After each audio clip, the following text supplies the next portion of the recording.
Greetings, members, one and all of the Salivation Nation, with a very special broadcast that will not be special until we get a special guest. It's going to be a little bit late, but that's all right. We know what to do in between, but first I'm going to give him, yes, it is a he. That should narrow it down pretty dramatically. Let's see here. Let's see. Very good. Okay. And in the meantime, we're going to say hello to you and answer some comments as well. But let's see here. I've got to, let's see. Let's see. Very good. I get my boilerplate stuff to make the comments and answer that. Say hello to you guys. Glad you guys are with me here tonight. Guess we'll be a little bit late, but that's all right. So we're going to answer some comments here and get into the nitty-gritty here. We got Cool Breeze here with some algorithmic emoticons. Appreciate that. Lots of money happening there. Darwin Monzungo says every Tomahawk missile require 500 ounces of silver. Then add all electric motherboard demands for the Internet of Things and smartphones. Well, there's a lot of silver in technology, but the 500 ounces is just a rumor. It's not really been substantiated or proven. So, but yes, we know there's a lot of silver being used in electronics, but I don't know that there's 500 ounces for Tomahawk cruise missiles. I actually did a video about that back in 2017. And yes, indeed. Good to see all of you guys here tonight. Yeah, see it here. We got Ken Mazel. I'm going to start stacking unobtainium. All right, good luck with the unobtainium. I heard it's hard to get. Master Blaster, top 10 whistleblowing and retaliation events of 2024. CTFC risk running out of money to pay whistleblowers or cuts. Okay, I don't know what. All right, yes. Well, keep an eye on that, but all right. I guess the Communities Futures Trading Commission. Yes, that might be what's going to be put a threat to it. We'll see. Thank you for that. Let's see here. Long Live Coins is here. And FIO just bought a cruise missile. He'll prove it to me. They used to cost $750,000. Probably a lot more nowadays. All right, we've got Medusa Skull here. Says this is mind-blowing about the drop in silver. How can rate cuts make dollar stronger? Well, it's because of what's being planned out for 2025. Less rate cuts means stronger dollar. And it makes absolutely no sense. If your dollar is sitting in the bank, collects less interest, and it's easier to borrow money now with less interest, why does the dollar become more valuable to hold? Meanwhile, silver is tanking when supply is dwindling from the toilet. Am I crazy? The world becomes more and more irrational. Well, it's because of the velocity of money. You see, whenever interest rates are higher, people are parking their money to earn on that interest.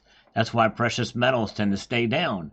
And it also is it is kind of a stifling of on economic growth to some extent, which is why they do easing, lower interest rates.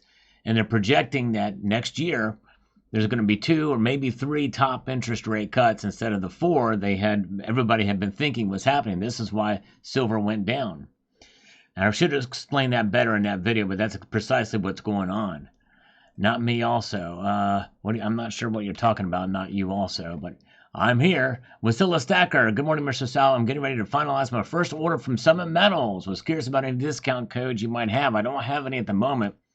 I shared a whole bunch of them earlier. There's one they have, if you go to Summit Metals, that they have for a new stack. If you're doing your first one, if you want to get silver, but hold that thought. Let's take the scammer call. We always have to prioritize the scammers.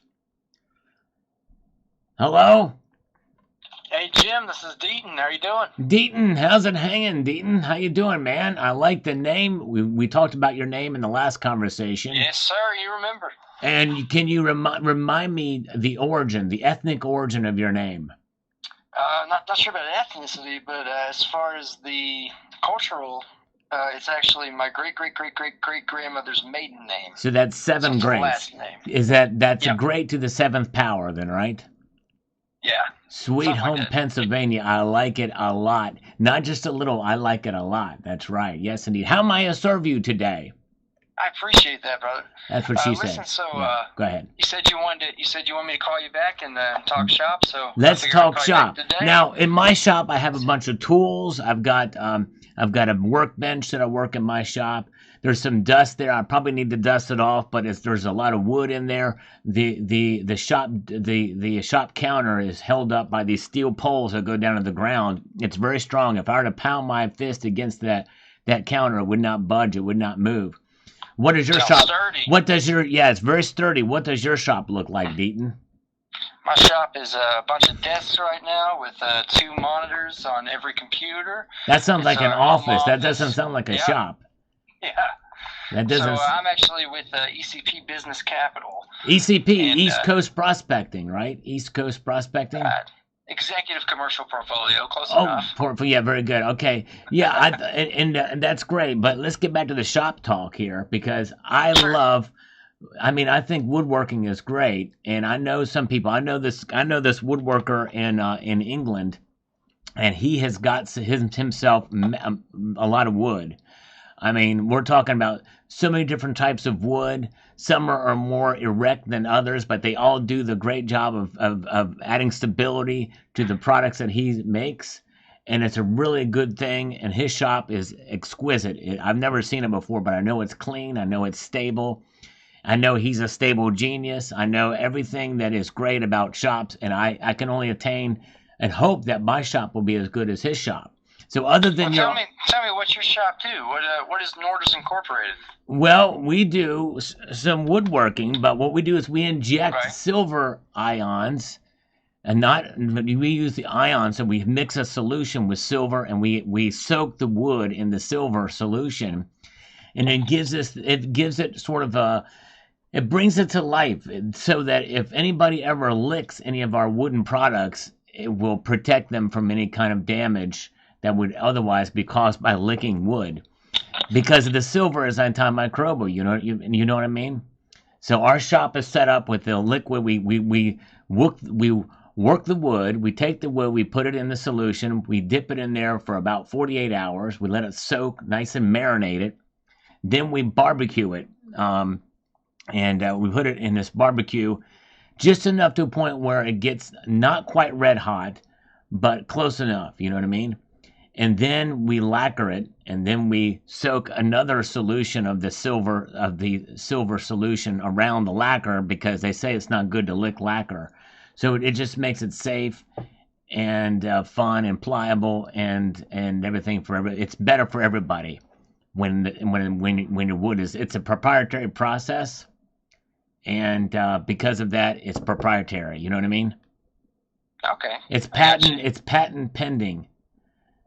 I got you. So I guess the Jim Miller I found on LinkedIn, where you're the Cyber Mission Center acting director, that's not you then. No, there's about 7,523 Jim Millers. Oh, for sure. Out there. So yeah, it's a fairly common name. It's one I had to just come up with on the fly. I wasn't as creative. My creative juices weren't flowing as much as it would be if I was to say, like, Ted Kaczynski or Charles Manson or what is the guy, Hakeem Jeffries? I could have used Hakeem Jeffries, but I wasn't thinking quick enough to use Hakeem Jeffries. Yeah, most people don't get to pick their name. It's usually the parents, isn't it? Well, usually, but in my case, it wasn't the situation. I was able to pick my name. I wanted to pick Hakeem Jeffries, who is kind of Obama light. He's like, I don't know, what would you call him? Probably the Walmart brand. Walmart brand Obama. Yeah. Or I could have chosen Ted Bundy. Theodore Bundy would have been a good one too. Yeah. Oh yeah, I'm sure that would go under the radar for sure. Completely. That's right. Exactly. That's right. Yeah. Go with the Menendez brothers next time too. What's their name? Eric or Richard? Eric. There you go. That's it. Yeah, Eric. Yeah, that's right. Yep. But we have to roll with the punches we are given, and that's how we do it. We just roll there. So anyway, any more? Would you like to know about the OSHA regulations at my shop? We do sweep the floors every night to make sure everything is all nice and clean and tidy. You know what I mean? Oh, I'm sure you do. I'm sure you do, Yeah, Jim. pretty clean. Listen, I mean, I don't know how much I've been able to tell you yet, but, we deal with SBA loans, business term loans, business lines of credit, and that's pretty much all I'm looking into right now is to see, we're close to the end of the year, see if you got any plans for next year, plans for expansion or marketing or anything like that. Wait a Or, second. like you said, if you need some equipment. Did I hear you just say that we're close to the end of the year? Yeah. Dude, it's like 11 days away. That's a lifetime. Exactly. That's a long time from now, man. What are you talking about? That's Well, 11 I know full. we've got holidays That's coming up, so 11 I full don't 20. count all of those days. Yeah, that's 11 24-hour days. There's a lot of hours in a day. I'm telling you. There's like Yeah, but when you take out, so you got Christmas Eve, Christmas, you got the day after Christmas, Those- you got New Year's, those New days Year's Eve, still most of these are progress. bank holidays, so I mean they don't count. Time waits for no one. Time does not even wait for those holidays. Believe it or not, on Christmas Day, there's just as many hours as there is on Arbor Day. And on Arbor Day, there's just there's as always the same hours, but That's I'm right. sleep through that, and that's Well- the rare time that I do sleep. well, I tell you, let me tell you something. I'll let you in on a little secret. Let's keep this between you and me, okay? All right, lay it on me. I go to bed when the sun goes down. At Well, around you'd already be in bed if you're a. Well, if you're no, a I know, Michigan. but I'm not yet. I didn't finish.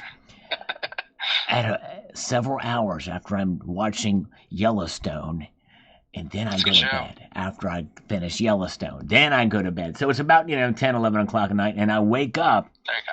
I wake up around 7 in the morning. Whew.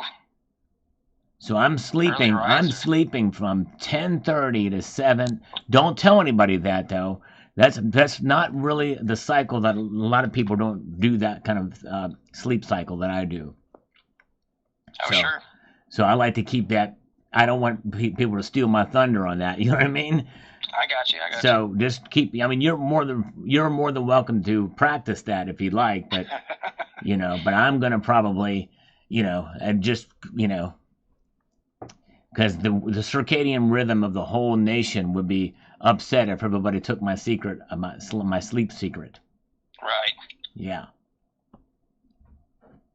Anyways, so let's talk. There's a bit of awkward silence that probably would have continued had I not interjected this portion of the conversation. So I'm going to bring the conversation back on track, and we're going to again talk shop yet again, and discuss security for the shop. I have cameras set up. I've got a little bit Sure, of sure. I don't really deal with securities unless you're needing to, buy some extra security.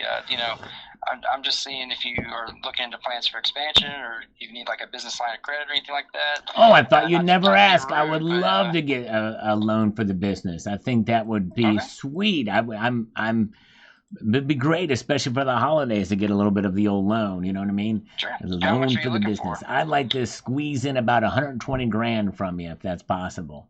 All right. I know all the numbers. I mean, you ask me any question from here on out, I'm going to have an answer for it, more than likely. Okay. With rare How exceptions. How much do you make as far as like monthly revenue goes? How much did you pull in last month? I'm raking in about 98K. That's $1,000 for those of you in Rio Linda. Yeah. All right. That's an average. Like there's not like some slower months or busier months. Like We have that's slower just, months. There are some months, I must confess, we Mhm. have some months where we're doing $97,324.74. That's the low that we've seen. There are some months we do great. We're doing like $98,004 per month. That's a really good month, I gotta tell you. You know what I mean? Well, I won't let anyone know that you've dropped down to 97. I wouldn't want to ruin your reputation there. Don't ruin my reputation, Deaton. Don't. Secret safe with me, my man. Secret safe. That's right. All right, man. Well, you obviously do qualify for that with the monthly revenue. Do you have any other loans out right now? You would be the only one. It would be a completely bubonic relationship between you and me. Hold on. This might be my lawyer, because I told my lawyer to call in and interject, because just to make sure we're on the up and up legally here. Hold on a second here. Takes a while to patch them. Hello?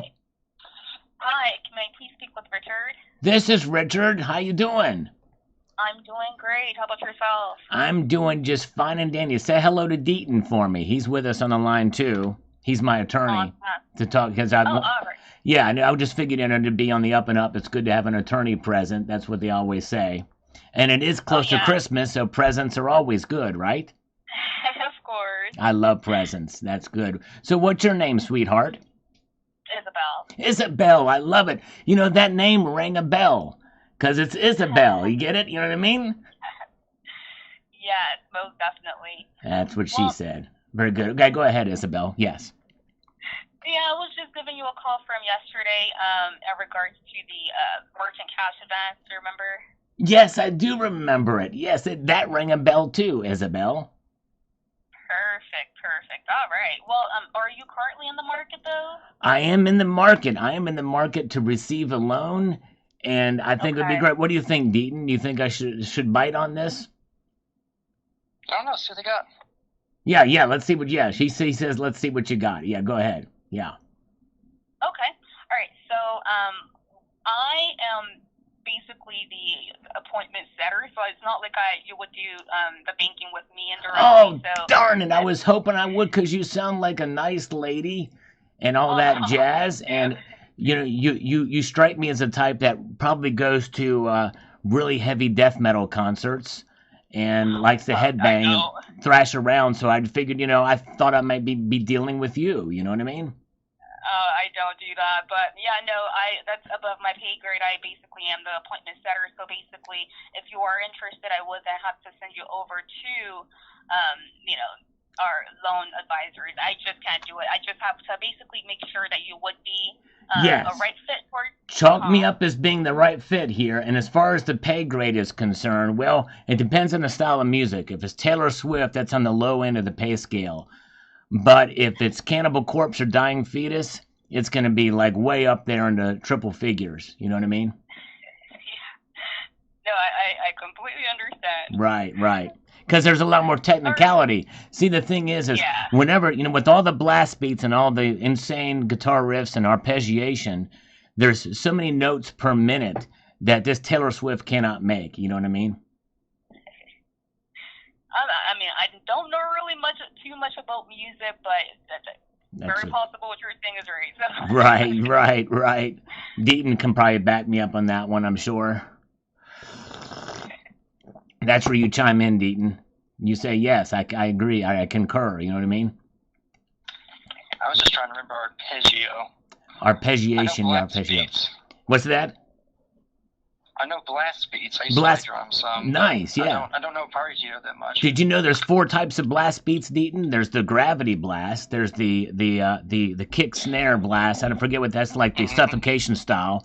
Then there is the rocking the rocking blast beat where it's alternating, and then there's the Cannibal Corpse blast beat where it's like the kick snare alternates but really fast with the hi hat being the trigger on the kick. Well, it sounds like you gentlemen knows a lot about music. I really don't know all of the details there. But yeah, I mean, we can go ahead and I can ask you a few questions just to see if that's something you would want to work with our company.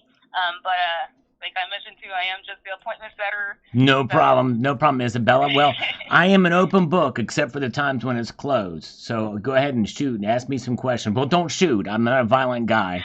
You know what I mean? Oh no, yeah, I don't even own a gun, so don't worry about that. I only own 74 of them. Oh, okay, quite the collection you've got there. Well, Okay, I kind of like them. Yes, indeed. Lots of, okay. yeah, very good.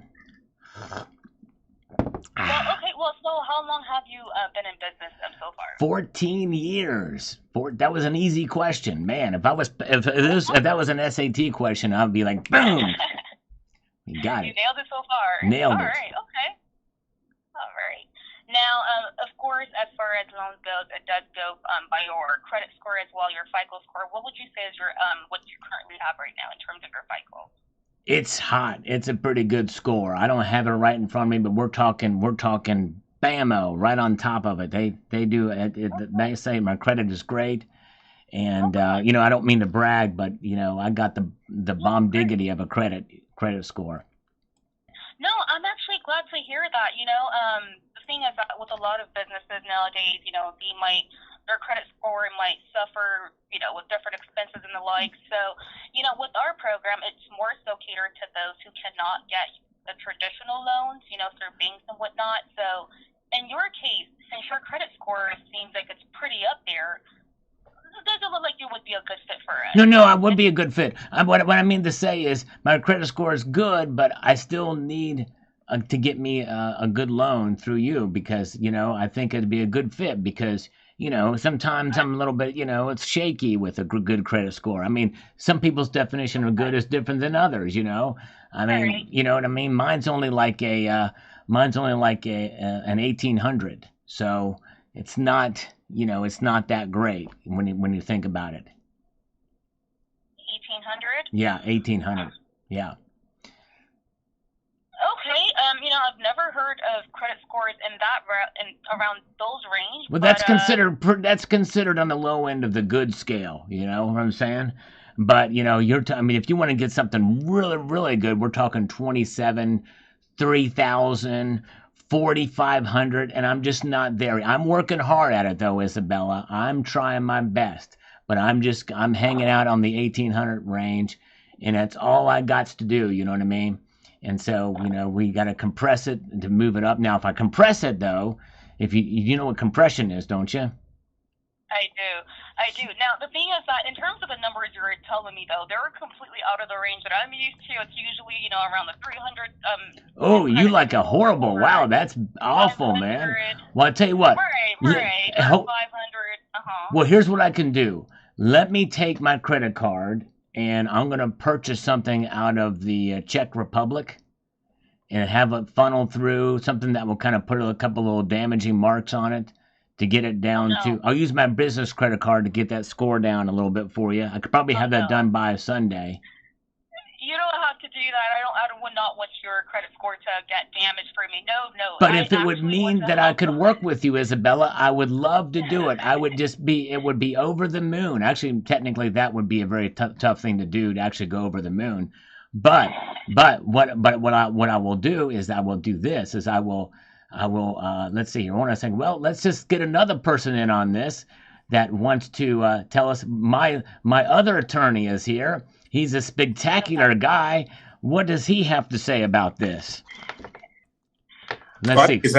That's you, sir. Yes, that's you, sir. Yes, you're alive. I think it's ridiculous. It's ridiculous. That's right. So there it is. Even he agrees it's ridiculous. This whole thing, the credit score. I've got a credit score of 13 or 1,800, and it's not low enough.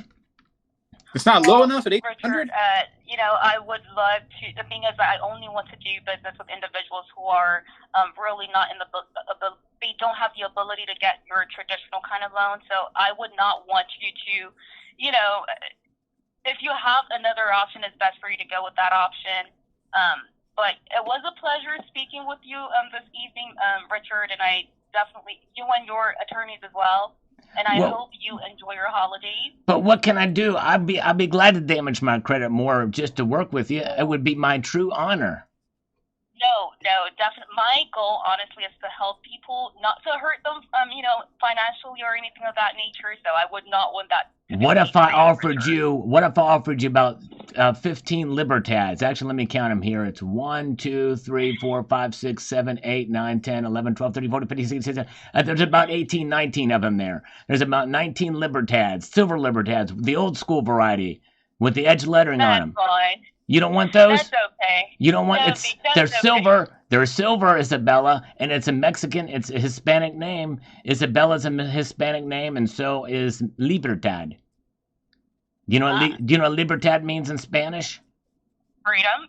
Well, Close, yes. Liberty, that's right. What about ferrocarril? Do you know what ferrocarril means in Spanish?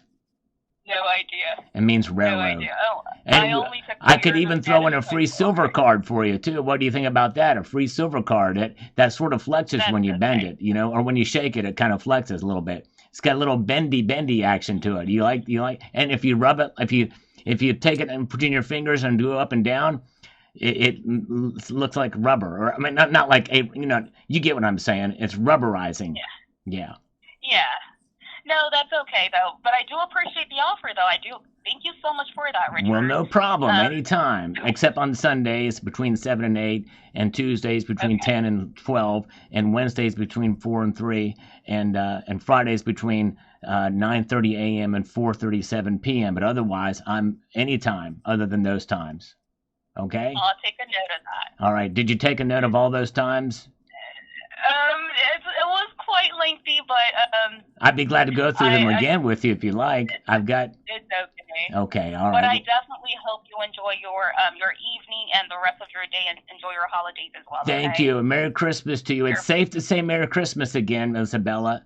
Feliz Navidad. You know what they say in Espanol. Feliz Navidad. Feliz Navidad. And Deaton wants to say Merry Christmas to you as well. I think he's going to say it right now. Here we go. Boom.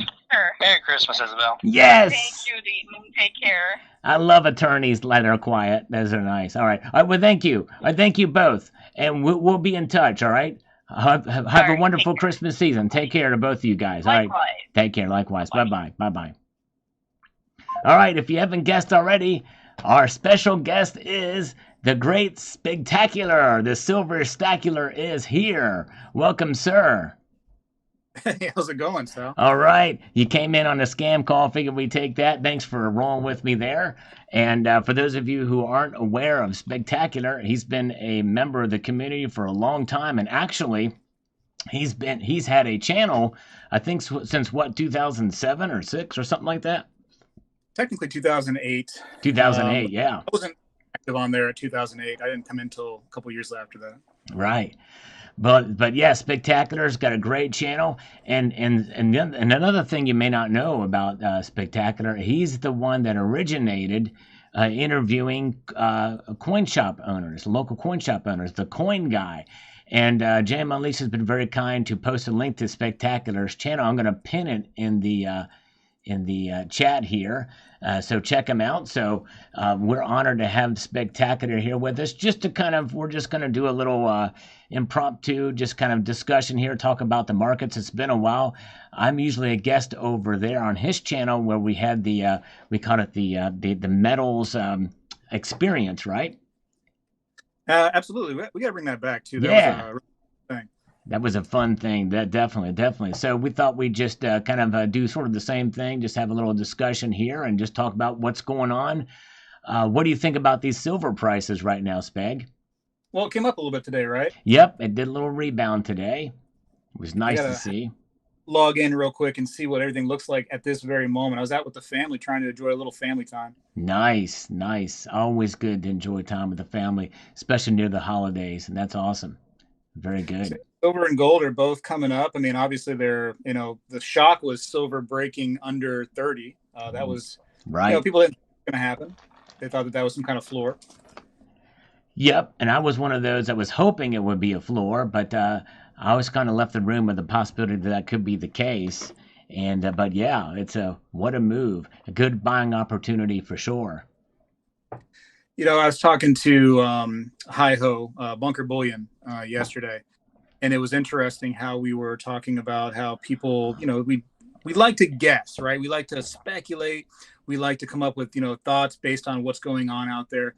But it really is speculation. It really is guessing, you know what I mean, based on just maybe some trends that happened before, and, maybe that stuff can happen again. But nobody knows for certain what's going to happen on a day-to-day basis.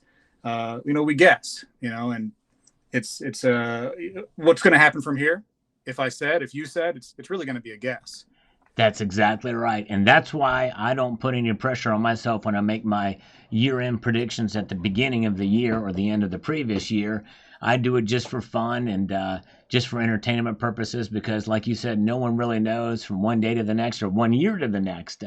And so, even if I was right every time, it's luck, it's luck if I'm right every time.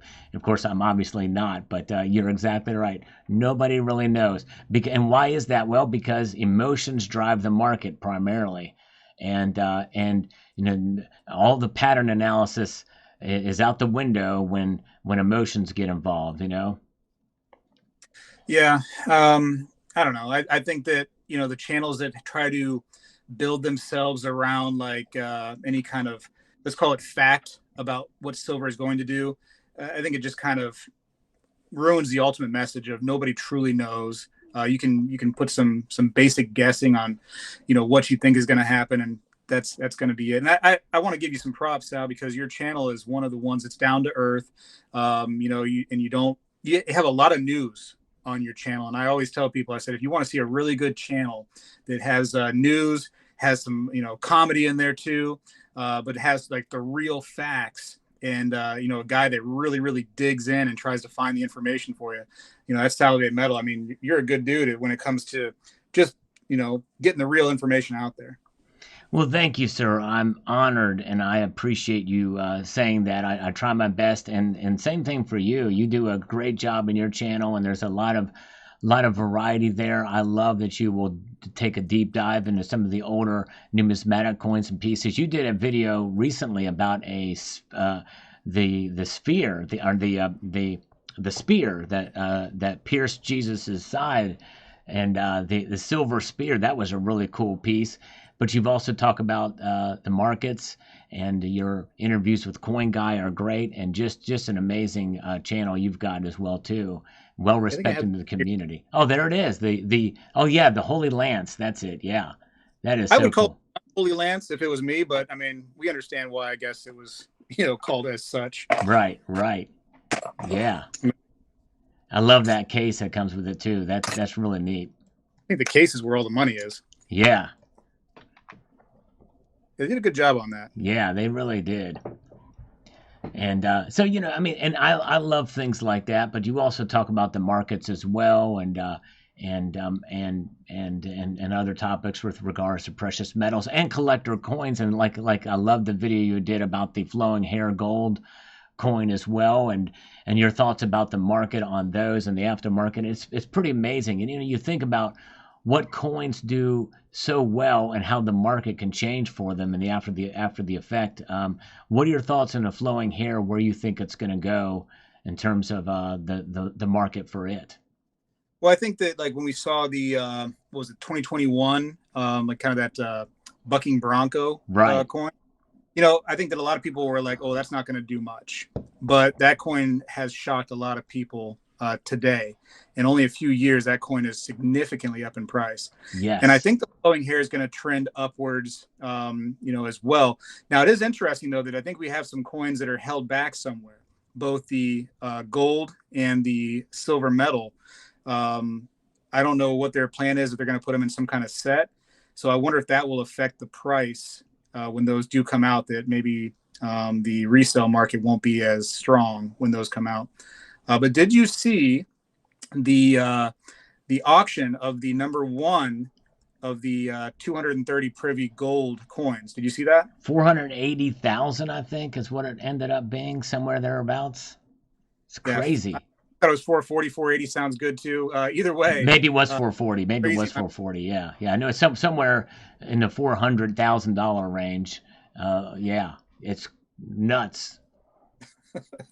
I don't know. I mean, I just think that, I think it's going to go up. I mean, I think it's one of those once a year and, small mintage pieces that are coming out from the mint tend to do well every single time. I mean, That's kind of what you think too, isn't it? Oh yeah, definitely.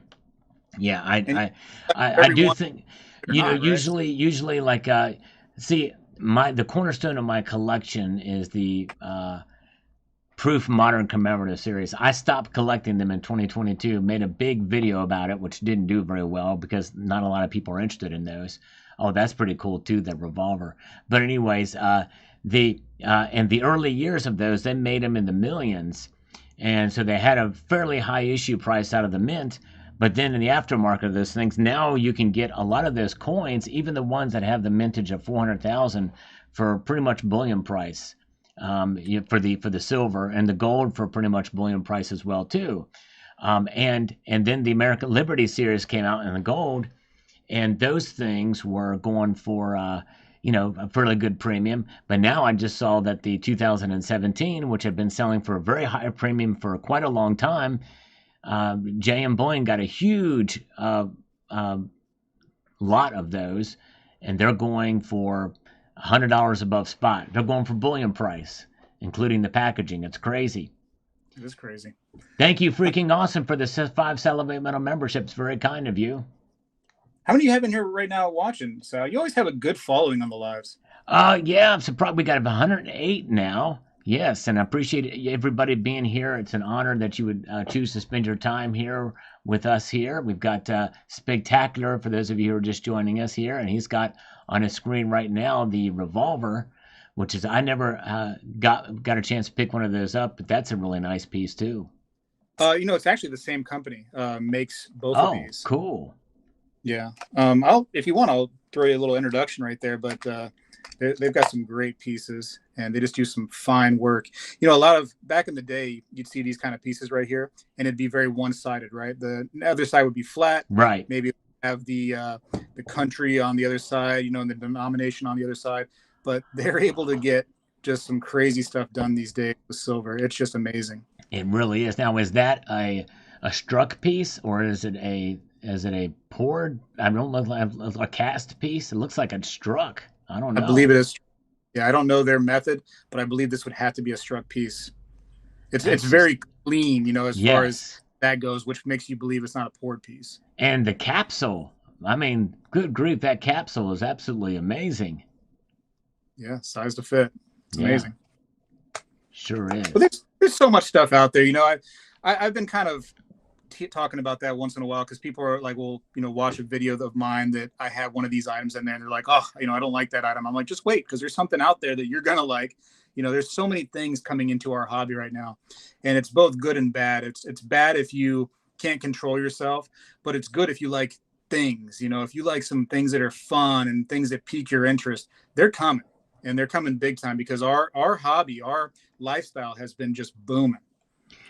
Yeah, and you say that as stacking silver buying has gone down with the prices going up, which is kind of interesting in some way. People are selling a lot. Local coin shops are getting inundated, but at the same time, those of us who have diamond hands, who continue to stack, who feel that and have this appreciation for silver for what it is, we're collectors too. And the stuff like this, I think, is fascinating as a collector to have to enjoy.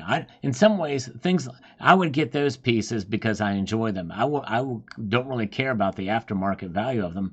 Just the fact that they're neat, maybe a little bit rare. I think it's cool. It's and I think there's something to that. Now, obviously, if I would need to sell it, well, you're always protected by the intrinsic value of the silver contained therein, at the very least. You could probably still sell it for more than that, but that's the one thing about other things you may collect that have no real intrinsic value or very little intrinsic value. So with these kinds of things, you're protected in a couple of different ways, I think. Yeah, and have you actually seen my collection before, Sal? Have I ever just for fun showed you around? I don't. I know I've seen some of the stuff you have there, but yeah, if you have anything there you want to show us, we'd love to see it, because I love the stuff you collect. A little curio here. Yeah. Let me see if I can breaking everything. Oh, well, wow! I know you've shown some of these. Yeah, the Megalodons. Yeah, that's cool. Wow. We got a few here that just happen to fit into like a little pile. So they're not making those anymore, that's for sure. They don't make that anymore. Look at that. Wow, man. Yeah.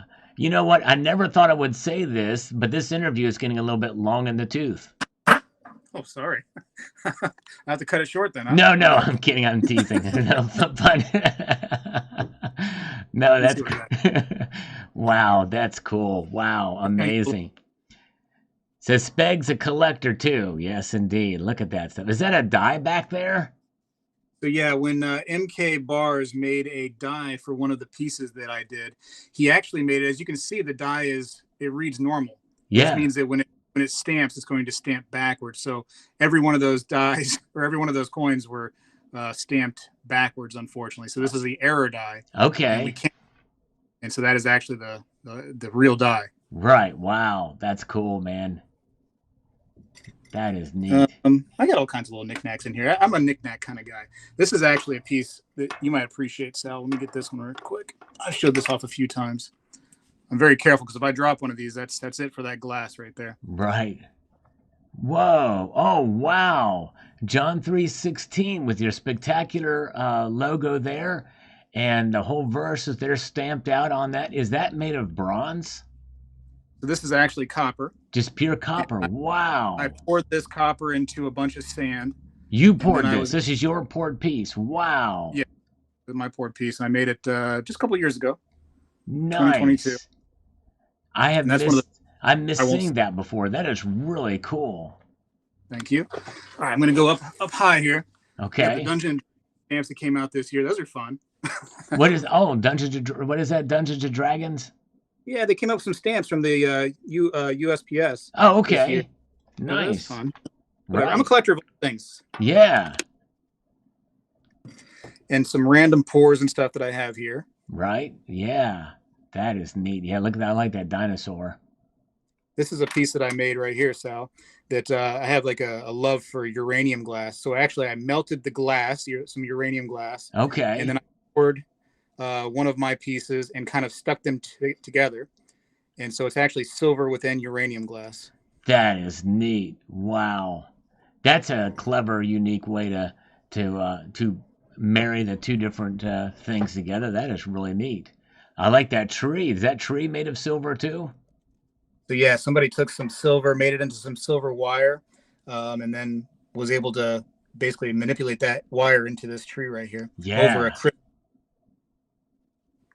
Over a what? I'm sorry, we missed that last part. Like some kind of piece of crystal right here. Oh, okay. Right. Very cool. Interesting. But I'm that guy, Sal, that I stack and I collect. You know what I mean? Like, yep. I'm not sure which one is bigger, but I got to look at my silver once in a while too. You know, I got to enjoy what I have on my desk. And, oh yeah. And it has that. It just keeps me interested. Yeah, I'm totally with you on that. Totally with you. I like and I like packaging. I like that. I'm seriously considering getting that. I think it's really cool. But you know, packaging and the quality and the craftsmanship. There's it's unmatched other than just having just the same old stacks of this and that. You know. Yeah. But yeah. I'd be curious what your viewers, if they're mostly collectors, if they're stackers, or if they're trying to be a little bit of both. Let's see. Let's poll that. By the way, Jeffrey Jackson is here. Hello, Jeffrey Jackson. Merry Christmas to you, sir. Let me see here. All right. Hold on a second here. I cannot talk and type at the same time. I can't either. If anybody doesn't know, Sal and I, we didn't plan anything out in particular. We didn't say, hey, let's go on and talk about this. I wish I could show you the emails. It's just like, hey, you're going to be, here's a link. Come on. And then I came on wondering if I was going to just be in a waiting room or I was just boom right on. And I was like, oh shoot, I better be ready to go. Yeah. No, I'm sorry. Yeah. It was kind of impromptu. But thanks for rolling with me here, Speg. I definitely appreciate you. Yeah, we're just kind of talking about different things here. I'm curious to see what you guys think. You know, I mean, because I see a mix of different, but it looks like the majority of people are stackers here, and that's great. It's cool. You know, I think honestly, and like Chad Wolf says here, I'm a stacker, but turning into a collector. You stack long enough, you will get the collector bug in some manner or form. And this is why a lot of these mints put out these series like the Queen's Beast and some of the other series. The Queen's Beast was definitely a very popular one, or the Zombucks that came out a few years ago from the Provident Metals at one point in time. Yeah. Now, do you sell anything at all, Sal, like to make money for other parts of your hobbies or, to increase your stack? Are you a seller at all? Not really. Not of precious metals or anything like that. I've had yard sales before, or I've sold some things from time to time, but I'm not really much of a seller. I've never done eBay, for instance. And I know that's an art in and of itself, and there's some people that do a really good job of that. How about you? Do you do that and sell? I do participate in the selling part just because I get things all the time where it's like, wow, like I love this thing and I love it for a few months, I enjoy it in my collection, but then I go, hey, I could actually sell this thing and then make more money for other things that I like even more, or to increase the size of my stack. So I have found myself selling in order to increase the size of my stack, or my, the collection I like more, I guess. So yeah, a little bit. What avenue do you use to sell mostly? Is it eBay or? I try to stay away from eBay because they are very, very unfriendly when it comes to the seller. Right. That's what I've heard So too. yeah, and I don't want to sit here and try to like, hey, like I don't want to blow up a pitch towards a different a certain company right now. But obviously right now I do some stuff with Whatnot. I have my own website that I sell on. I'd recommend that to you, either one of those, Sal, just because I'm sure you come across some things as you are at shops and you're like, man, I know that could make some extra money. I don't really want it, but I can sell it and then buy some things that I really do want. Yeah, right. Yeah, that's true. I mean, yeah, there's always certainly something to do. I mean, if I ever sell anything, I usually take it to a local coin shop. Of course, you're not going to get quite as much for it there, but I've traded. I've definitely traded. In fact, I'm going to be doing something fairly soon to trade ounce for ounce because of some certain pieces they have there that I like. So yeah, it's good to know there's options out there for sure. Yeah, trading is fun. Whatever floats your boat. But I think that trying to trade up, you know what I mean, to increase your stack is definitely something that a lot of us need to consider.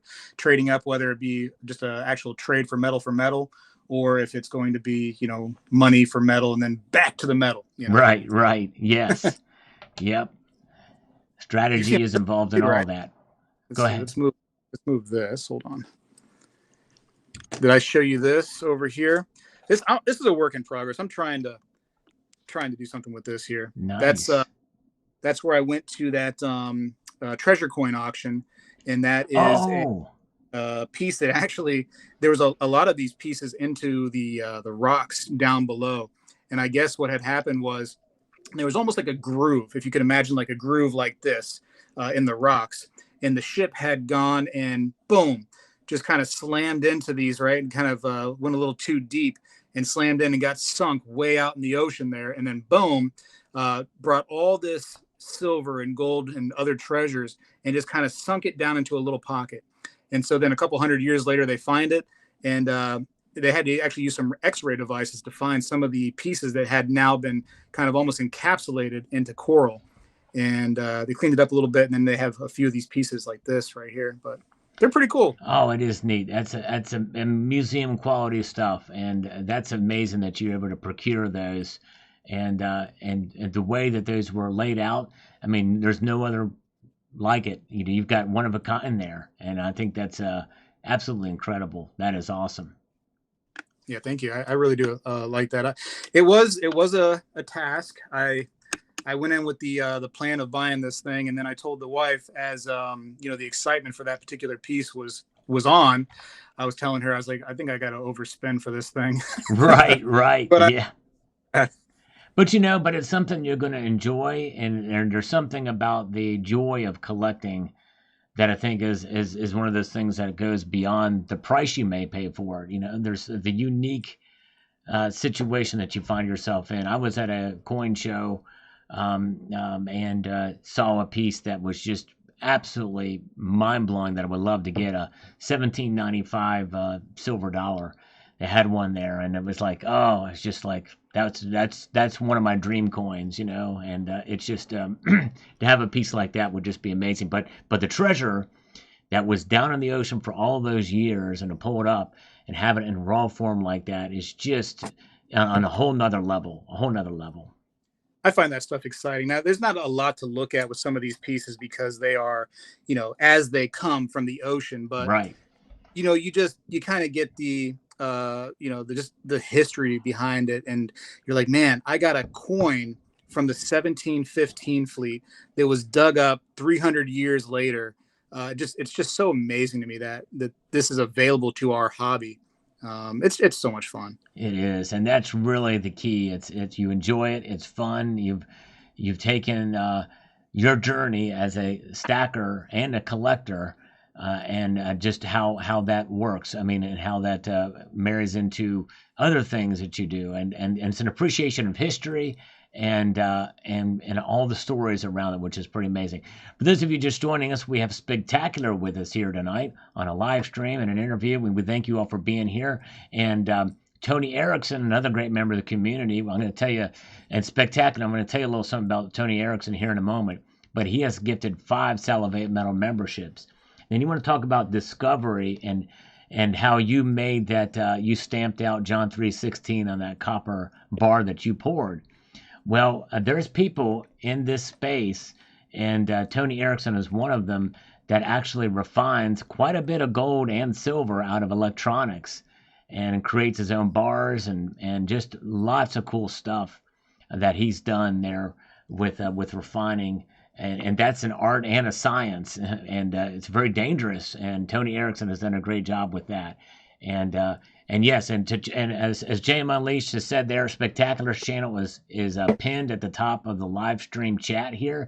So make sure you click on that. Thank you, JM, for doing that. And I appreciate each and every one of you for being here tonight and hanging out with Spectacular and I. Now, you have a little coffin thing back there, too. Oh, yeah, that's something from the Monarch Precious Metals. Now, Tony Erickson, is that somebody you can get an interview with? Because I think that's a very fascinating thing right there. Yeah. I've talked to him about that. Maybe we'll set that up sometime. I'd love to interview him. That would be cool. Yeah, that is really neat. I love that. That's cool. Packaging there's something to the cool packaging like that. That's awesome.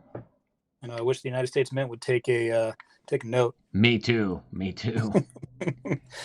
All right, we're going to show some of these pieces off here. Oh, just yeah. They're a little dirty. Actually, that's all sand over from Casperson Beach over in Florida. And if you're not familiar with Casperson Beach, that's actually the shark tooth capital of the world when it comes to finding those things. You can like literally go on the regular beach and bend down and pick up shark's teeth. Wow, that's awesome. Yeah, that piece is cool. And that's kind of what I was thinking of when I was mentioning earlier how it was embedded on the rock like that. That is so cool. Absolutely amazing. Now, are you into the old Spanish coins at all, Sal? Or are you kind of U.S.? I don't have any. I've had opportunities to buy some. They're pretty cool. I think it would be neat to have it. I think I do have somewhere. I think one maybe from the Tosha or something like that in deep storage somewhere, but I've not looked in quite a while. But yeah, it is neat. But like that, I've never seen a piece like that outside of, an auction listing or something like that, but not in somebody's hand like you're showing it there. I don't even know that I've seen anything like that at a coin show that I've been to. I find the Spanish stuff, I have a whole new love for it.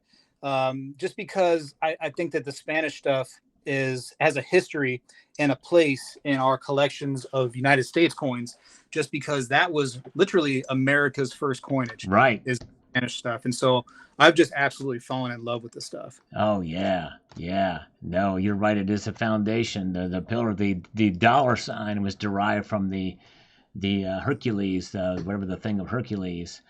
You get the pillars of Hercules. Pillars of Hercules. Yeah, that's right. Yep.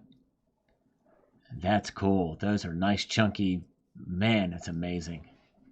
And a lot of people don't know it, but right here, the kind of the Spanish motto goes across this pillar of Hercules, and it will say plus ultra.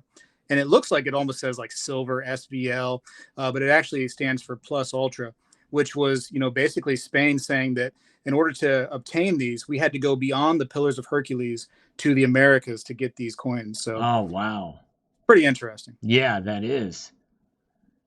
Yep, they had a far reach because Spain was the most powerful country in the world at one point in time, right?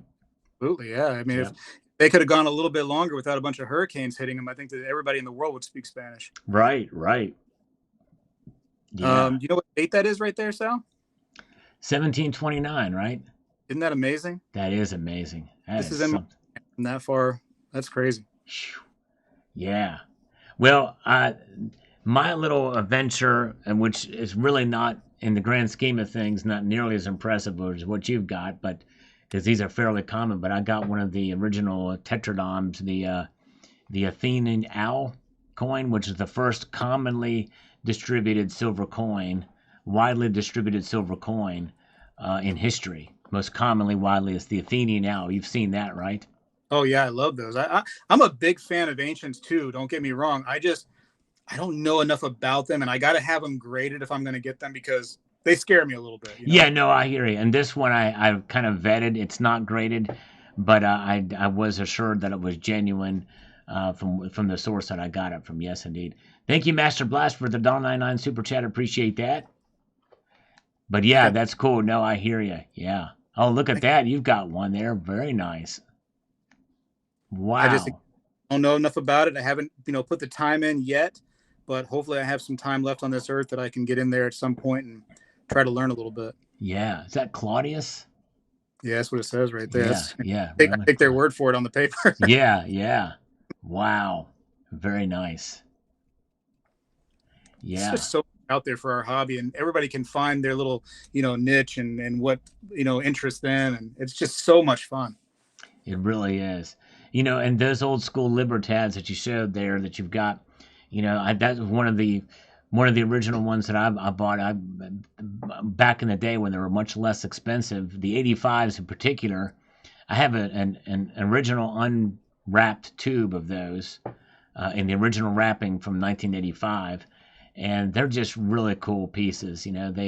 I love that diameter and thickness. I like it thick. And that was one of the original thick pieces that were made by the Mexican Mint before they went to the silver dollar size, the 40.6 American Silver Eagle size. But I just love the look of the original Libertads there. That's nice. They should have never stopped this design. This is by far the best design when it comes to Libertads. Yes, I totally agree with that. Totally. Honestly, let's ask the chat, which one is better? Yeah, which one do you think is better, guys? The old school or new school? Type in old school or new school. I do another poll, but I want to keep my poll about stacker and collector. It's getting narrower, 65-35 now. But yeah, let me know, old school or new school? Type it in the chat. See what you guys think there. Yes, indeed. And yes, THS 1985 Tatas. Yes, indeed. I don't want to take too much of your time either, Sal. So when I start to go beyond my welcome, just push me out. Oh no, you're good. It's all good. No, we're having fun here. Time's flying, but this is fun. Yeah. I don't know why they changed the reverse to all those different eagles and snakes. I wish they would have just kept the middle made it big like they had before. But it is what they did. All right, Bill says old school. Steve says old school. JM really likes both of them. He thinks they're both attractive in their own way. Trent likes the new school one. Very good. And C. Shankin likes the new school, but both are gorgeous. Yes, indeed. Definitely different size because it's so much thinner, this one. That's right. Sure is. Yeah. That's 40.6 millimeters. Same as a Silver Eagle. And but yeah, you can see the difference there. Hard to find capsules, direct fit capsules for the old school ones that are direct fit that don't have a ring around them. You know what I mean? I still don't think we have a direct fit for these, do we? I'm not seeing any. There may be some in airtights, maybe, but usually what you buy there's a collar around some of those, even though they're supposed direct fits. But I like capsules that literally hug right onto the rim, don't have anything extra on them. I like those kind of capsules, but they're hard to come by too. From anywhere. Yeah. For any kind of coin. Sal. Yes. Any word from you? And I'm gonna admit this right now. I don't watch every video, and the reason why I don't watch every. I don't blame you. I make too many videos. I don't blame you. By the way, thanks Tony for the 5 Elevate Metal memberships. Go ahead, Spig.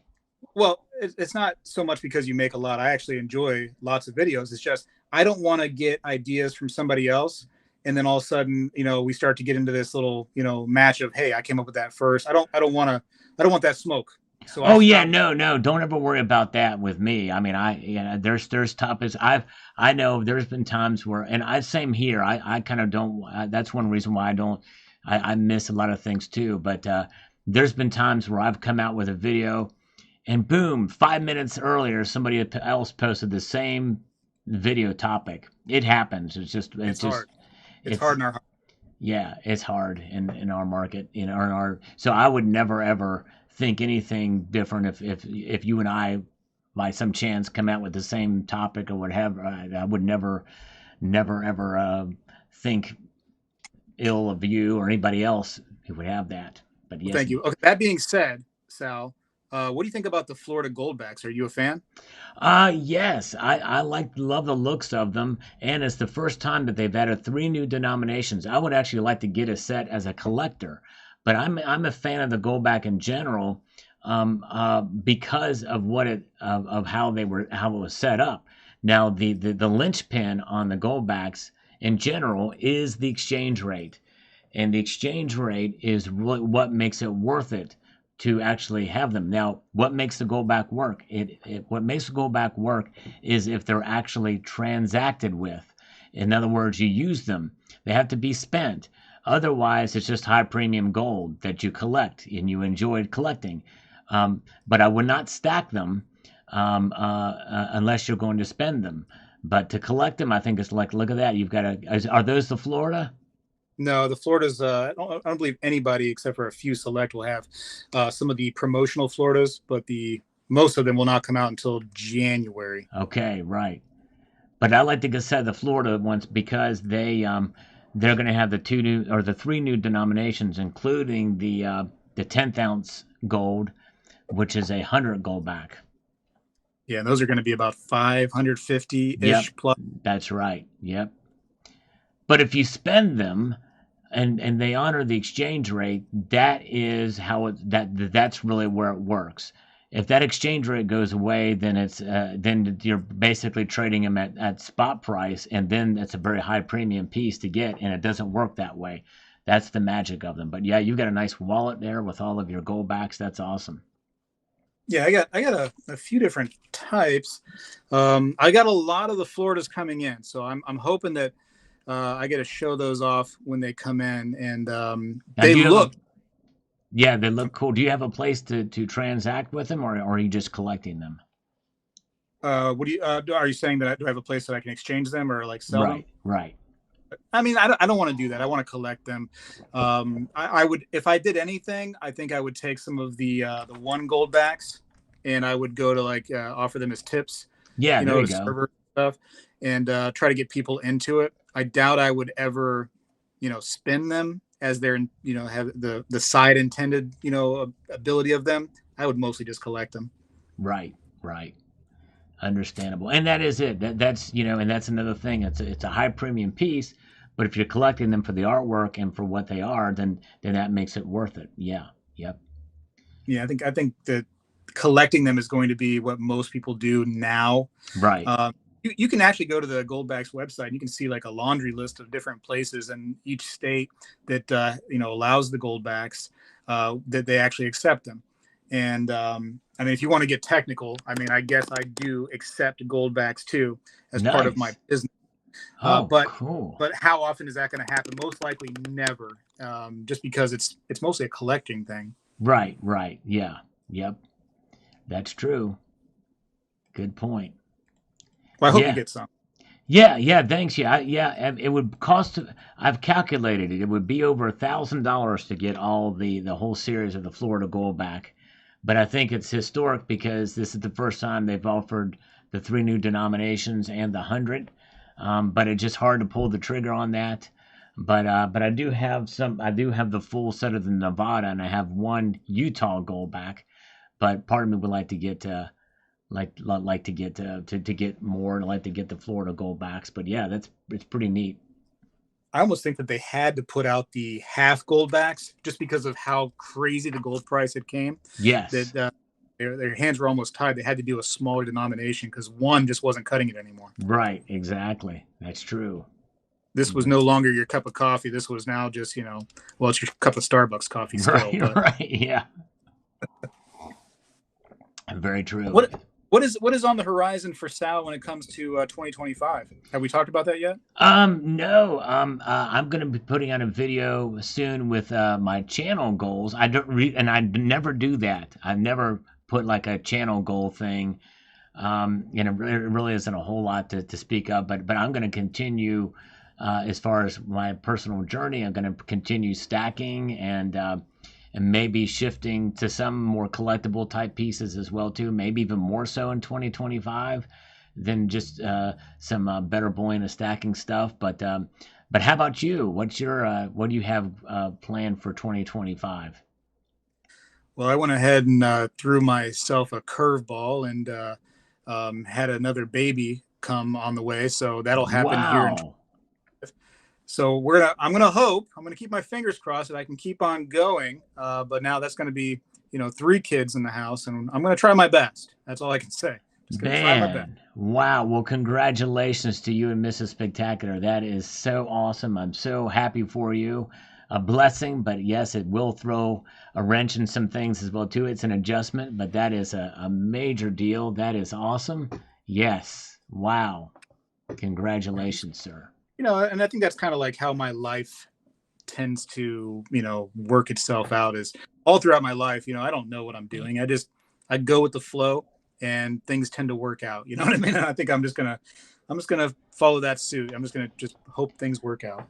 Be agile and be pliable with whatever comes your way, and you're doing that, and you're doing a great job of it.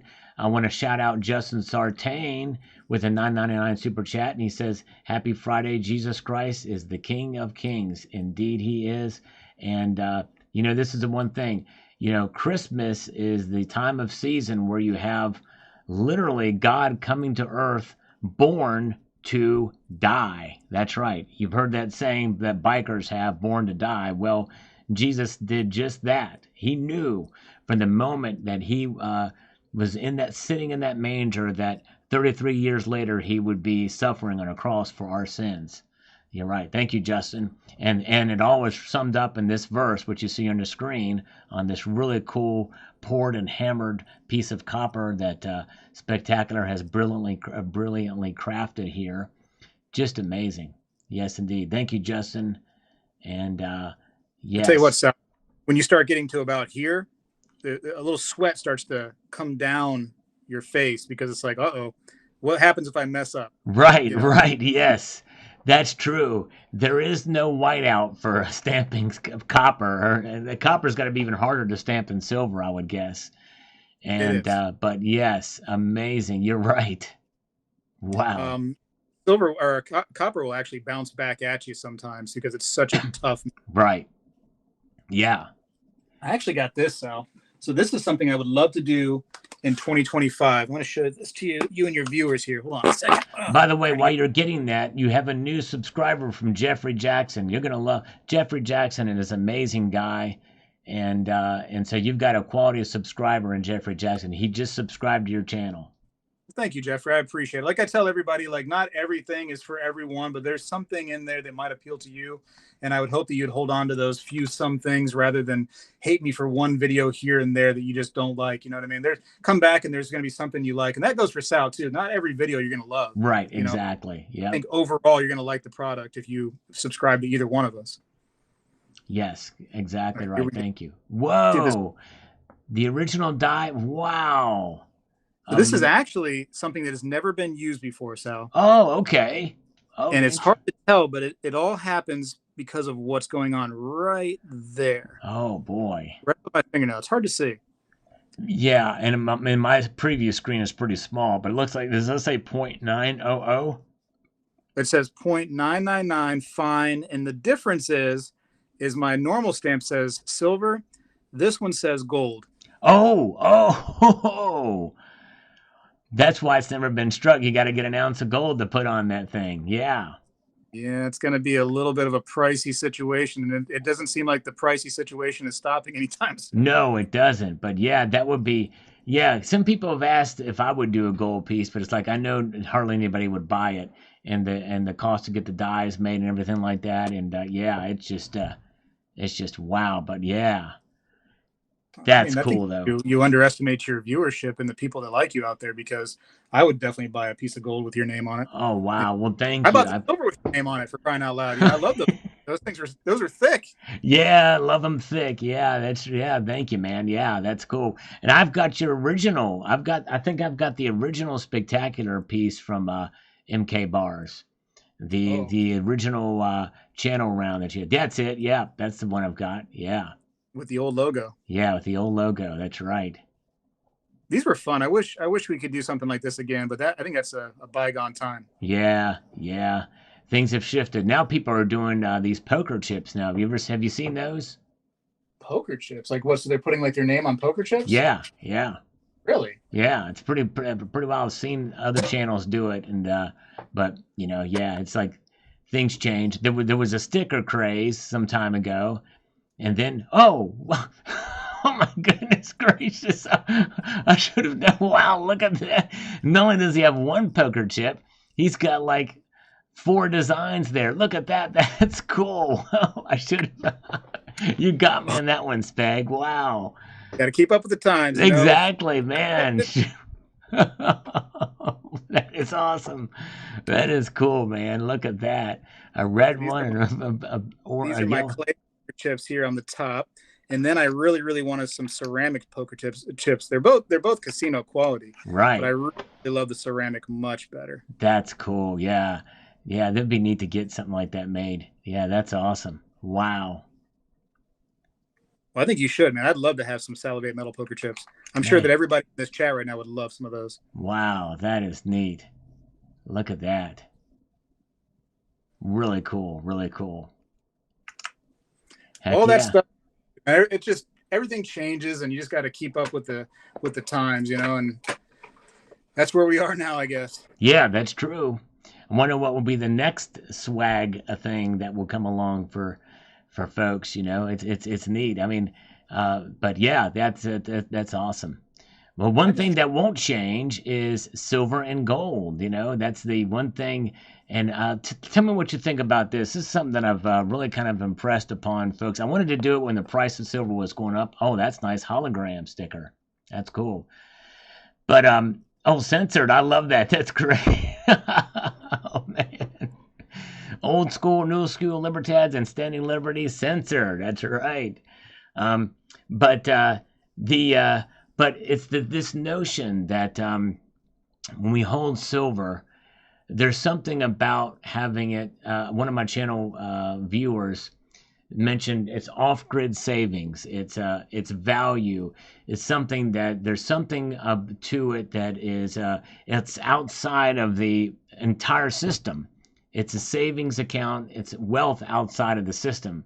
In other words, you're completely off the grid. It's no matter what the price does, you've got ounces in your hand that there's something that I think is valuable about that or something that is magical, not magical, but just amazing about have something that has been recognized as something of value for thousands of years, way before the Federal Reserve Act of 1913, way before the greenback of the 1860s, way before the dollar was even conceived of, from its roots in Austria of the thaler, way before that. Gold and silver were used as money. There's something about that I think is intriguing. And even the pieces that you showed there with the smart minting technology, with the amazing intricate details of security features, it's still silver, it's still gold, and it's constant. And that's just an amazing concept to me.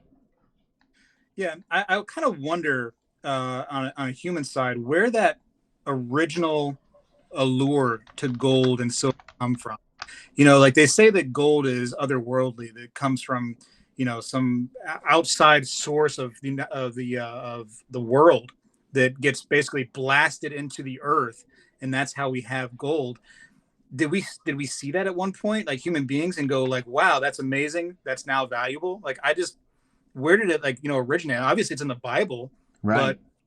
But where did it first become valuable to human beings' eyes? I think it's one of those things, Spag, where did we find out that we could eat a banana? How did we discover that a peach, that fruit on a tree we could eat? The forbidden fruit, when God told them not to eat that, but everything else, I think it's discovery. Heat, pressure, time.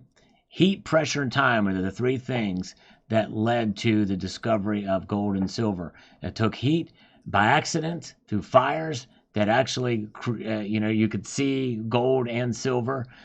come out refined by accident, and then they found a way to practice. Oh, let's try that again. Let's see if we can make that happen on our own initiative.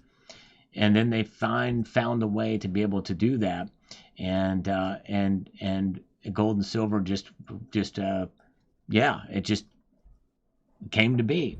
It's pretty amazing. Did you know that aluminum was much more valuable than gold at one time? I didn't. Was it just because it's more industrial, or what? Well, no, they couldn't figure out how to extract aluminum efficiently in the day. So on the top of the Washington Monument, it's capped with aluminum because aluminum was considered one of the most valuable metals of the day. And now obviously aluminum is everywhere, but because they figured out how to process it. And I think that's really the way it was with gold and silver. And in an ancient Egypt, the gold to silver ratio was 1-to-1 for a period of time because silver was very hard to come by in that part of the world. And so it was considered valuable in that part of the world, where other parts of the world maybe not as much because of but now with commerce and trade and all that stuff like that, silver, being what it is, became essentially the common monetary metal for most of civilization in general. In other words, societies forming and civilizations.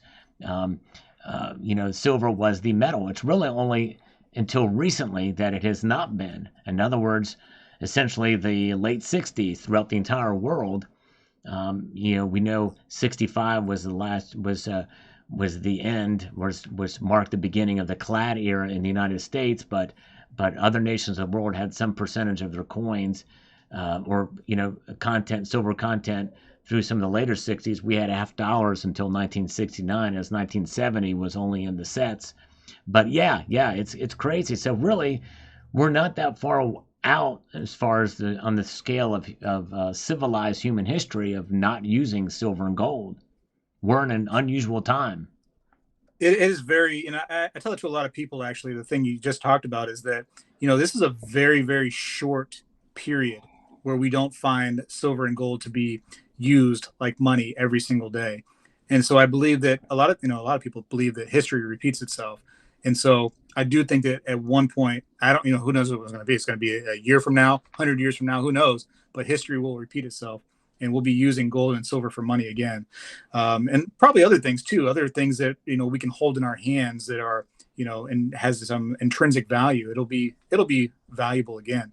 I was also thinking when you're talking about aluminum, I was like, we're going to tell people that, I remember back in my day, platinum and palladium were more than gold, Yeah, right. I do remember that. Yeah. It's crazy. And who knows what will happen again with platinum. I think it's undervalued, but that's just me. But it may never go back up to where gold is again. Who knows? But yeah, you're right. It's not because it's they have found a better way to extract it. It is more rare. That's stayed consistent. But anyways, Zephiel, lots of people don't realize how short of a period of time the stock market has actually. Yeah, that's right. The stock market in itself, our entire system of things we have now is really short compared to the grand scheme of history. Well, I'll tell you what. It is now. We're going to take a few questions from if Spectacular, if you're okay with that. Taking a couple questions from the audience here. So if you have a questions for Speg, I want you to do me this so we can weed those out. Type the word Speg in all capital letters like this and a colon next to it, and then your question after that. Speg with a colon, and then your question after that, so that I can pick which ones are going to go to Speg. So type your questions, we'll take them, and before we say goodnight. But yes, indeed. And Spectacular. So any goals for your channel or for your stacking in 2025? Did I ask you that? I'm not sure if I. Yeah. And, I kind of just said, well, I got a kid, so we're going to see. Oh, that's right. Yeah. But, I do want to keep, stacking gold. I don't know if you've, seen that I've tried to do a gold challenge with my viewers that I really try to push them to get some gold every single month, whether it's a 10th ounce, a gram, whatever the case may be. Try to get some gold into your stack. every single month. And I've been trying to do that for a few years now. And so I'm going to try my best, but kids are expensive, Yes. and we'll see how that goes. Right. Well, we got some questions coming in. Beef Supreme asks Speg, what's your favorite gold piece? Good question. It's probably a coin that I don't have right now. So it's probably going to be the 1907, the wire edge, St. Gaudens double eagle. Oh, man. That's one, of course, I don't have. I will say I have a MS66 St. Gaudens double eagle that is probably my favorite coin that I own. And I love looking at that coin because when you look at that coin in mint state 66, although it's 4 away from perfect, it reminds me of a modern gold eagle with just how beautiful and perfect it looks. So I do like that coin, but stretch goal, I would like to get the 1907. That's one of my favorites too. That's a stretch goal for me too. By the way, that specific. Well, I don't care if it's wire or flat rim, but anyways, that MS66 St. Gaudens. Have you ever showed that in a video? I showed it up before. You want me to go get it? Oh, if you don't mind, shoot. Ask, shall receive. Just thing or something like that for a minute. Give me a second. Okay, all right. We'll get to these other questions. There's a lot of questions coming in. I'm sorry. I was selfish there. We're getting this, but we'll try to get to as many of these as we can. But thank you guys. Maybe hold off on the questions for a bit because I'm gonna try to play catch up and try to get to these as they come in here. So maybe hold off on the questions a bit. But yes, indeed. All right, let's see. All right, wow. It's and this screen I have is small, so I'm going to probably be watching it here, but then watch the replay so I can kind of see this. Look at that. Here's wow. 65 plus. Let's see if I can bring it up a little bit here. Yeah. Wow. That's beautiful. Well, there's another 65 plus. We're getting warmer. Yeah. Trying here, so I'm trying. Oh, no, that's fine. I love that luster. And a lot of them are very different. Some of them have like copper, like blotches in them. You ever seen those? I have those. Oh, the copper spots. Yeah, absolutely. Well, they're not spots per se. Maybe they are, but they're like blotches, like wide blotches where it's a discolorization. I've seen those in the St. Gaudens. So you're not talking about like a normal copper spot. Right. It's like a hue difference. Yes. All right, so here's the 66. Oh my goodness. Wow. And just, I don't know if you can even enjoy it as much on camera, but in person, it's just such a great coin. And of course it goes up from there. I'm a budget stacker. I try my best. Right. But 66 to me is a beautiful coin. It's a common date. But whatever. It's the condition. It's just, that's the St. Gaudens is one of my favorite. That's just incredible. Wow. And it just reminds me of a modern coin with just how great it looks. Right.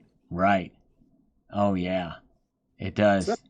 They did a great job of that. Well, very good. Okay, let's get to some of these other ones. We've got a lot coming in, so maybe we can answer fairly Here's some Oh, yeah, I love that. Yeah, the 2009. Yep. Oh, you got a little ding on there. Those copper spots. Oh, that's a copper spot there. Okay, yeah. Wow, yeah. Wow. And they really take your eye away from the coin when those copper spots exist, but it's harmless to the coin. Yeah. Okay, so Zephiel, did you ever get to the bottom of the Wall Street bets bars not showing pure silver? I didn't, and I got a lot of hate for that. I don't know if you know that whole story, Sal, but a viewer had reached out saying that they had an issue with the bars that they were selling not showing pure silver on the Sigma Metalytics. Oh. And, Sigma Metalytics is not like a flawless machine, right? And sometimes, I don't know if you've had a piece of, silver or coin that you've tried to put on here, and you had maybe like 10 of these coins, but all of a sudden you put one on there, and then it shows a little weird on the setup here. That happens once in a while. I actually have I don't know where it is right now, but I have a Walking Liberty $50 that has like an air bubble or a pocket of some sort in it, and it won't show good on the 90% silver setting on this machine. So, they said that they were having a problem with the bar. So I said, well, let me see it. And then when I tried to put it on this machine, I couldn't find a spot anywhere on that 10-ounce bar that would show it being pure silver. And all I did was reach out to the company. I'm like, hey, there might be some problems with your bar showing up good on one of the only machines that we have as a hobbyist, that's somewhat affordable. This thing's like $800-900. Right. That could help us try to find out if our stuff is legit or not. And most of the places around me, they don't have the expensive XRF, X-ray machine. They have this machine. And so this is what we just have in the hobby. So I was like, hey, some of these bars are not showing good. And that's all I really said about it. But people were very curious on whether the bars were legit or not. I would say that they were legit. It wasn't a problem. It was just, I actually had some places that were telling me that, they would buy silver that said, hey, we probably just would pass on that particular bar if it wasn't showing good on the Sigma Metalytics machine, just because that's what we use. Right. And so I said, hey, we should probably try to fix these bars. And the company did. The company agreed that we're going to fix the bars and make sure it's right. And it comes from a good mint, too. It comes from Silvertown, so it's a trustworthy mint. Yeah. Just maybe there's some air pockets inside or something, but it was showing a little wonky on the machine, and bada bang. I had a handful of people reach out beyond that first initial lady, talking about how their bars were kind of messed up. And I did get a hold of one more bar. And on that other bar, I could take it and I could manipulate the bar around the sensor on the Sigma Metalytics and eventually get a spot where the bar would show pure, right? It would show within the middle of the brackets.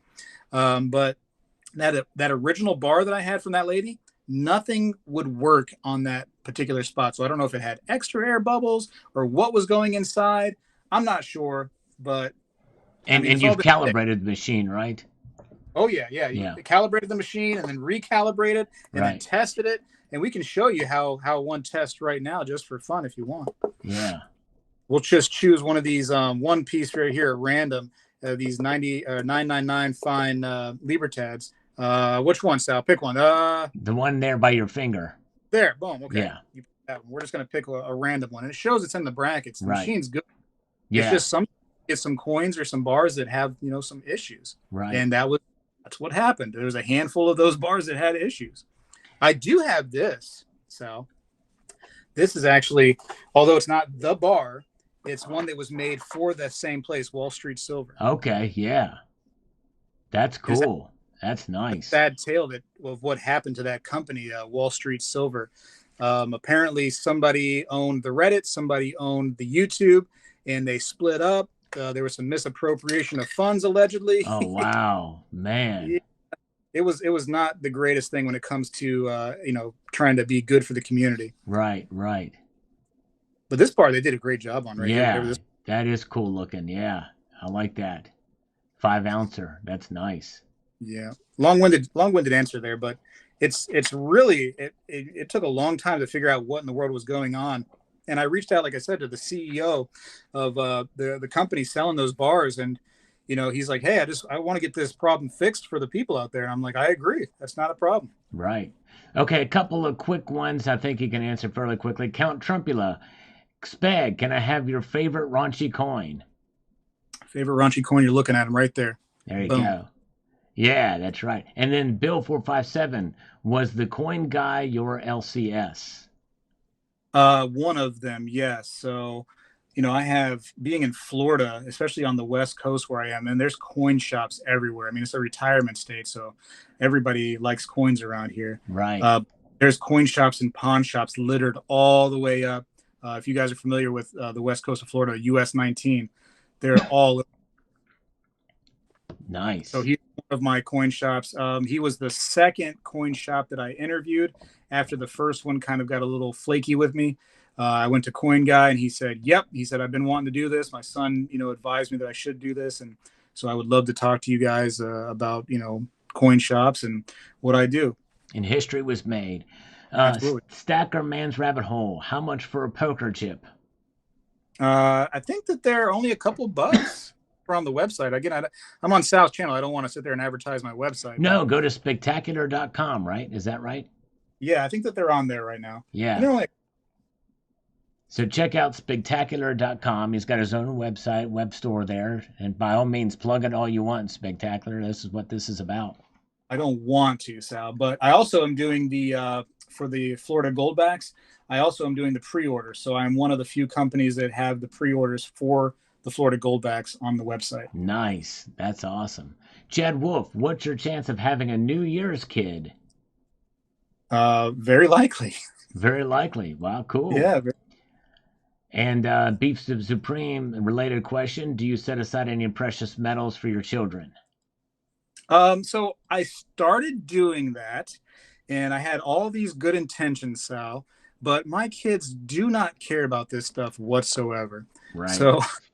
So I don't know that this particular form of investment, like it is going to be good for them. I mean, there's all kinds of investments we can get into when it comes to, looking out for our kids' future. Right. But I don't think they would appreciate this the same way that I do. Although I will say that when I was a youngin', I had a small collection, didn't appreciate it until much later in life. So there's still time for that little flower to. Exactly. Richard Metcalf, if you had to sell some now, what would you start with first, bullion or collectibles? Good question. I've already thought about that. I sell collectibles all the time because they can be a quick flip. But I've thought that let's say I needed a lump sum of cash, right? I just wanted to do something quickly.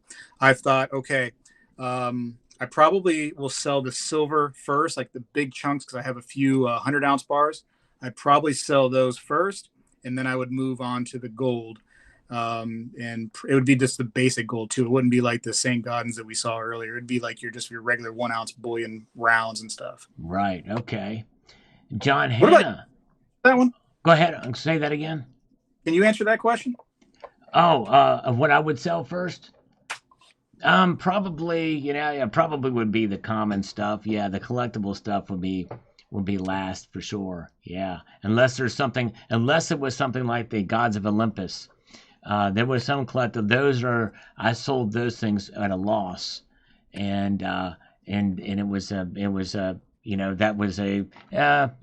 bought those out of hype. They're pretty nice, but yeah, I did sell those. That was kind of the exception. Yeah.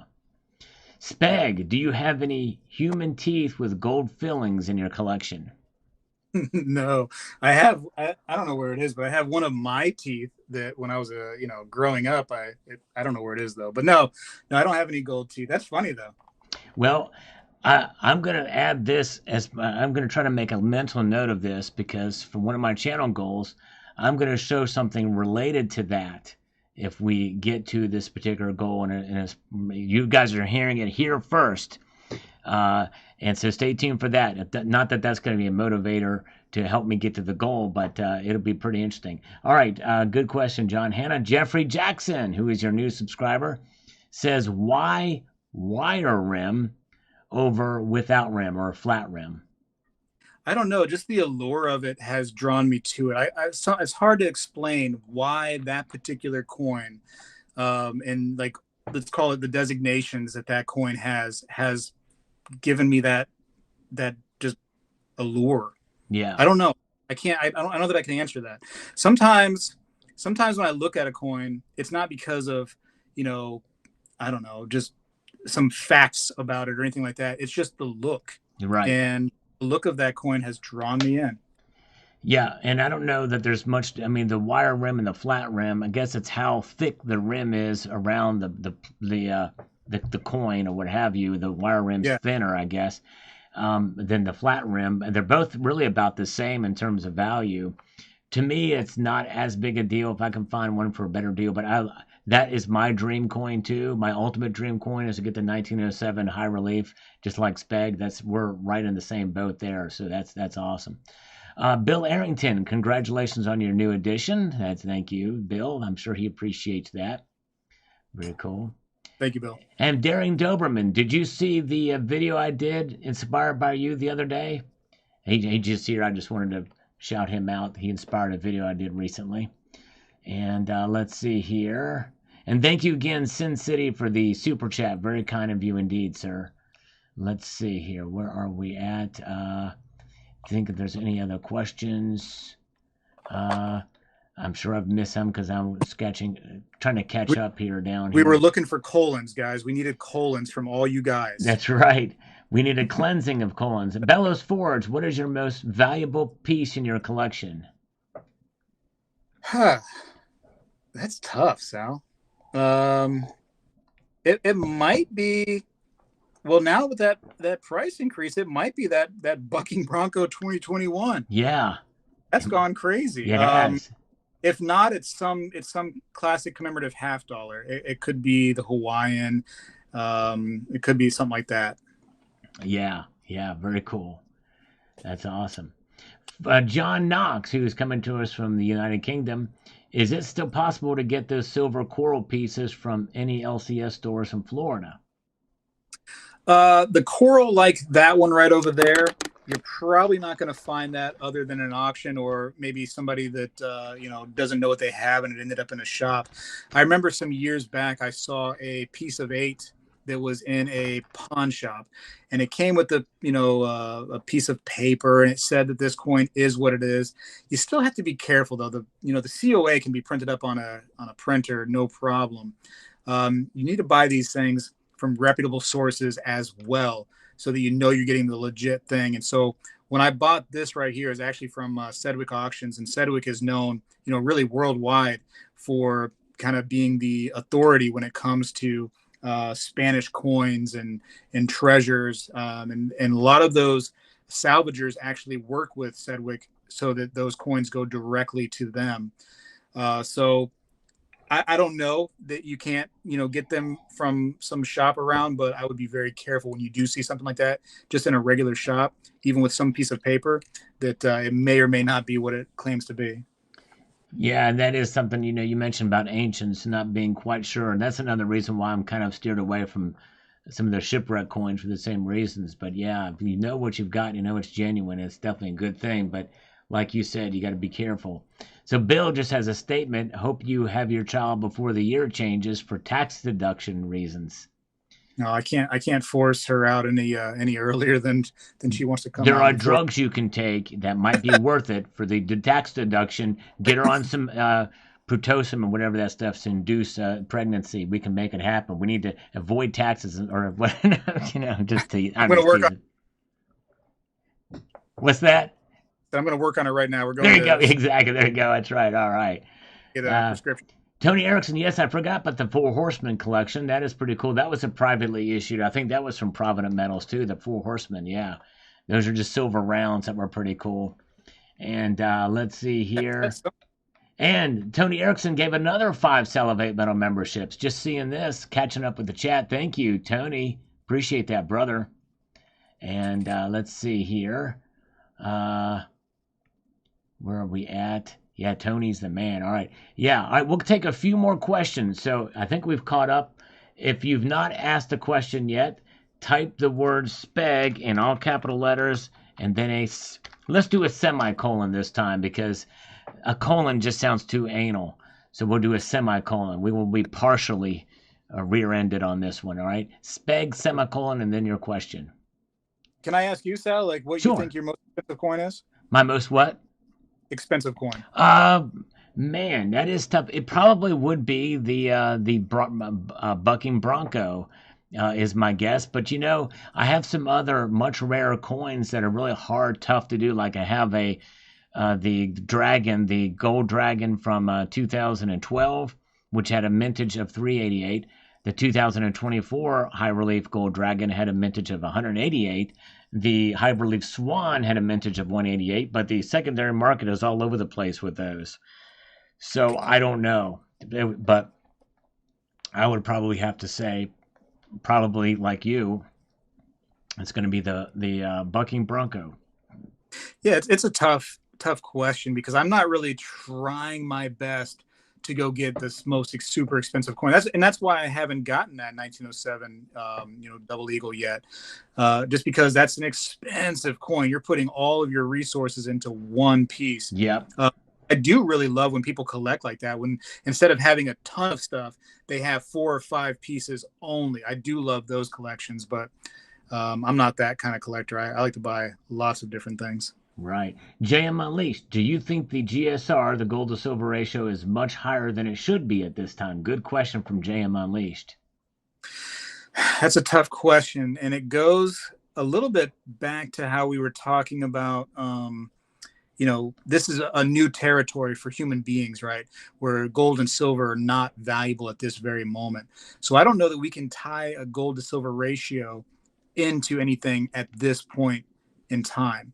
So I don't think it matters right now, Sal. It's, to me, the gold and silver ratio is not important. It's important if you're trying to play that game, if you're trying to, trade one out for the other when the ratio's in your favor. But I don't think that we need to focus on gold and silver ratio. But I'm curious what you think.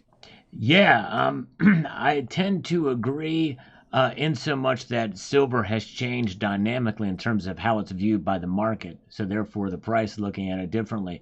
As far as stacking is concerned, well, we have the mining ratio, which is anywhere between 7 and 9 to 1. We have the fixed ratios that were used throughout history around 15 to 20 to 1 or somewhere thereabout, 15, 16 to 1. But right now the reality is we're seeing higher and higher gold to silver ratios. We have to adapt to the new normal between the two. But in a sense, it's almost two different markets at this point, except for days like today when silver did trade like gold. It outperformed. You're still going to see that tie, but it's looser than it was even probably 10 years ago. Because of the industrial thing. But I think that's the only reason why it matters. But yeah, good answer. I agree with you. All right, now here's an important one. Zephiel, Speg, do you think Salivate Metal does real or fake push-ups? Be careful how you answer this one, Spectacular. Our friendship is on the line. I used to think that maybe Sal was doing fake push-ups, but then I heard him do them, and then he was out of breath for a little while afterwards, which makes me think that they have to be real. So real, final answer. Because you can only fake breathing hard for so long, right, Spag? Yeah, then you're gonna fall out. You're gonna right, exactly. Yeah, that's right. Thank you. Yes, indeed. Actually, somewhere buried in my mess of all my videos and live streams, I did do them live and showed it on camera. It was kind of a pain in the butt to do, to set that up to make that happen, but I have shown that before. But yes, thank you. All right, let's see here. All right, and James Unleashed just makes a statement. I'm more likely to buy silver so long as the GSR is above 50. It's just his strategy. Yes, I understand. Very good. All right, good strategy. And well, nice. Well, very good. You guys, you have been great. You have some great questions from you folks tonight, and I appreciate you. And by the way, the poll, we have 124 votes in it, and 71% are stackers, 29% are collectors. But I would dare say that if we were going to follow that up, that probably, if you've been stacking for more than a year or two, you probably are going to be getting a little bit of the itch to collect at least some things. That's going to be my guess, if you're honest with yourself. But yes, indeed. All right. Well, great.